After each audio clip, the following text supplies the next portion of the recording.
kažemo, primjeri iz života sahaba su mnogobrojni, ali nama su to samo nekakve prazne priče, ako mi ne budemo uradili ono što su oni uradili prije nego što su došle, te priče. Dakle, ako mi ne krenemo putem vjere i onoga pravoga, iskrenoga praktikovanja ove vjere, to su samo onako prazne priče koje mi pričamo i od toga nema ništa.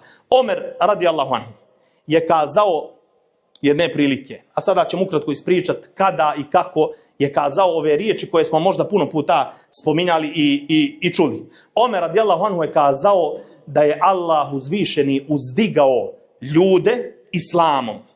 Dakle, vjerom Božjom uzvišeni gospodar stvorio nebesa i zemlju, poslao svoje poslanike, poslao zadnjega poslanika Muhameda sallallahu alejhi ve selleme, objavio mu Kur'an i logičan slijed stvari jeste da onaj koji krene putem poslanika alejhi salatu selam, Božijega, dakle poslanika posljednjega, da će biti ponosan u svojem životu. Pa kaže Omer radijallahu anhu, kaže Allah nas je uzdigao islamom.